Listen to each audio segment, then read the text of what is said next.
দিদি, এই যে প্রায় 2 দশক পর কলকাতায় ফেরা, যে অভিজ্ঞতা নিয়ে কলকাতা ছেড়েছিলেন আর আজকে যে অভিজ্ঞতা নিয়ে কলকাতায় এলেন, দুটো যদি বলেন। এয়ারপোর্ট থেকে কলকাতায় নিশ্চয়ই গাড়িতে দেখতে দেখতে এসছেন।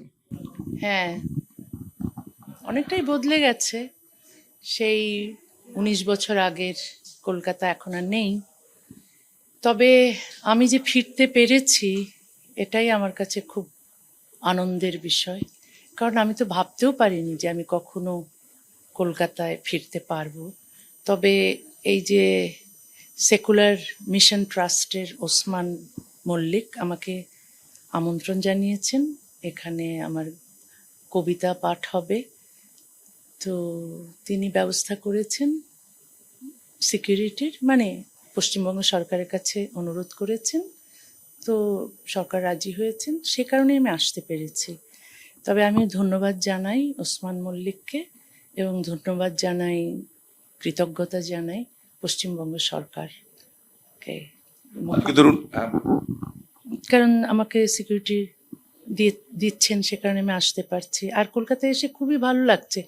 এককালে তো আমি এখানে ছিলাম, কখনো যে আমাকে চলে যেতে হবে এই প্রগতিশীলদের শহর থেকে, এটা ভাবতে পারিনি। আমি ভেবেছিলাম বাংলাদেশ থেকে আমাকে তাড়িয়ে দিয়েছে, ঠিক আছে, ওটা তো জিহাদিস্তান হয়ে গেছে, ওটা মৌলবাদীদের দেশ হয়ে গেছে, আমাকে তাড়াতেই পারে। তবে মৌলবাদীরা আমার ফাঁসির দাবি করেছিল, কিন্তু সরকার, যারা আমার মাথার দাম ঘোষণা করেছিল, যারা যারা অন্যায় করছিল, যারা বাক স্বাধীনতায় বিশ্বাস করে না, মত প্রকাশের অধিকারে বিশ্বাস করে না, তারা তাণ্ডব করছিল দেশ জুড়ে। তো সরকার ওদের পক্ষ নিয়ে আমাকে দেশ থেকে তাড়িয়েছিলেন সেই 32 বছর আগে।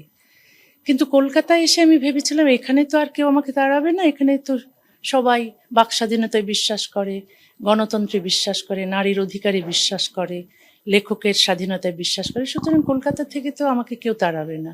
কিন্তু কলকাতা থেকে যখন 19 বছর আগে আমাকে তাড়িয়ে দেওয়া হয়েছিল, আমি বিশ্বাস করতে পারিনি, খুব অবিশ্বাস্য ছিল আমার কাছে।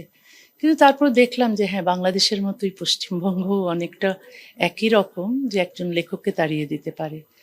তো ভালো যে আমি ফিরতে পেরেছি। বাংলাদেশে তো ফেরা সম্ভব নয়, এ জীবনে হবেও না। তবে কলকাতা যে সত্যিই প্রগতিশীলদের শহর, এটা যেন আজকে মনে হচ্ছে যে প্রমাণ করেছে, কারণ আমি ফিরতে পেরেছি।